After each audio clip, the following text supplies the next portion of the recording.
Creed en sus profetas. Domingo 30 de julio 2023. Salmos 85. Oración por la paz y la justicia. Al músico principal. Para los hijos de Coré. Salmo. Oh Señor, has sido propicio a tu tierra. Has restaurado a Jacob de la cautividad. Has perdonado la iniquidad de tu pueblo. Has cubierto todos sus pecados. Sela. Has dejado todo tu enojo. Has desistido del ardor de tu ira. Restáuranos, oh Dios de nuestra salvación. Haz cesar tu ira contra nosotros. ¿Estarás airado con nosotros para siempre? ¿Extenderás tu ira de generación en generación? ¿No volverás a darnos vida de modo que tu pueblo se alegre en ti? Muéstranos, oh Señor, tu misericordia, y concédenos tu salvación. Escucharé lo que hable el Señor Dios, pues Él hablará paz a su pueblo y a sus fieles, para que no se vuelvan a la locura. Ciertamente cercana está su salvación para los que le temen, para que habite la gloria en nuestra tierra. La misericordia y la verdad se encontraron, la justicia y la paz se besaron. La verdad brotará de la tierra, y la justicia mirará desde los cielos. Asimismo el Señor dará el bien, y nuestra tierra dará su fruto. La justicia irá delante de él, y hará de sus pasos un camino. El conflicto de los siglos. Capítulo 22. Una amonestación rechazada.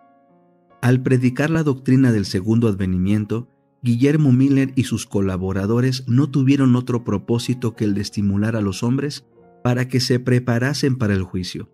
Habían procurado despertar a los creyentes religiosos que hacían profesión de cristianismo y hacerles comprender la verdadera esperanza de la Iglesia y la necesidad que tenían de una experiencia cristiana más profunda.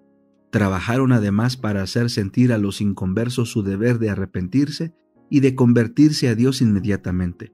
No trataron de convertir a los hombres a una secta ni a un partido religioso. De aquí que trabajasen entre todos los partidos y sectas, sin entremeterse en su organización y disciplina. Miller aseveró: en todas mis labores nunca abrigué el deseo ni el pensamiento de fomentar interés distinto del de las denominaciones existentes, ni de favorecer a una a expensas de otra. Pensé en ser útil a todas, suponiendo que todos los cristianos se regocijarían en la perspectiva de la venida de Cristo, y que aquellos que no pudiesen ver las cosas como yo, no dejarían por eso de amar a los que aceptasen esta doctrina. No me figuré que habría jamás necesidad de tener reuniones distintas. Mi único objeto era el deseo de convertir almas a Dios, de anunciar al mundo el juicio venidero e inducir a mis semejantes a que hiciesen la preparación de corazón que les permitirá ir en paz al encuentro de su Dios.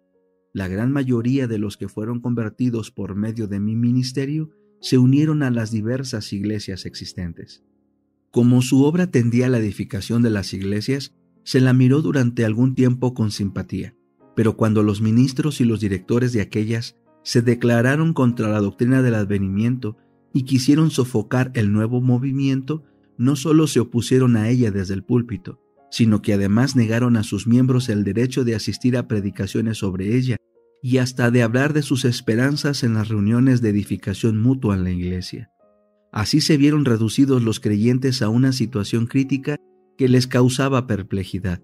Querían a sus iglesias y les repugnaba separarse de ellas, pero al ver que se anulaba el testimonio de la palabra de Dios y que se les negaba el derecho que tenían para investigar las profecías, sintieron que la lealtad hacia Dios les impedía someterse.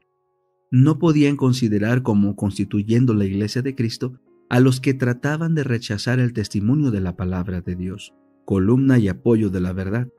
De ahí que se sintiesen justificados para separarse de la que hasta entonces fuera su comunión religiosa. En el verano de 1844, cerca de 50,000 personas se separaron de las iglesias.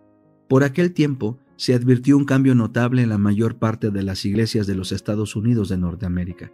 Desde hacía muchos años venía observándose una conformidad cada vez mayor con las prácticas y costumbres mundanas y una decadencia correspondiente en la vida espiritual. Pero en aquel año se notó repentinamente una decadencia aún más acentuada en casi todas las iglesias del país. Aunque nadie parecía capaz de indicar la causa de ella, el hecho mismo fue muy notado y comentado tanto por la prensa como desde el púlpito. En una reunión del presbítero de Filadelfia, el señor Burns, autor de un comentario de uso muy general y pastor de una de las principales iglesias de dicha ciudad, declaró que ejercía el ministerio desde hacía 20 años y que nunca antes de la última comunión había administrado la Santa Cena sin recibir muchos o pocos nuevos miembros en la iglesia. Pero ahora añadía, no hay despertamientos, ni conversiones, ni mucho aparente crecimiento en la gracia en los que hacen profesión de religión, y nadie viene más a su despacho para conversar acerca de la salvación de sus almas. Con el aumento de los negocios y las perspectivas florecientes del comercio y de las manufacturas, ha aumentado también el espíritu mundano, y esto sucede en todas las denominaciones. En el mes de febrero del mismo año, el profesor Finney del colegio de Oberlin dijo: hemos podido comprobar el hecho de que en general las iglesias protestantes de nuestro país han sido o apáticas u hostiles con respecto a casi todas las reformas morales de la época.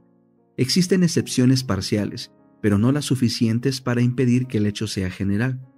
Tenemos además otro hecho más, que confirma lo dicho, y es la falta casi universal de influencias reavivadoras en las iglesias. La apatía espiritual lo penetra casi todo, y es por demás profunda. Así lo atestigua la prensa religiosa de todo el país.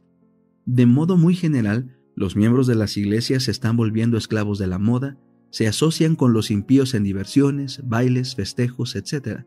Pero no necesitamos extendernos largamente sobre tan doloroso tema. Basta con que las pruebas aumenten y nos abrumen para demostrarnos que las iglesias en general están degenerando de un modo que da pena. Se han alejado muchísimo de Dios y Él se ha alejado de ellas.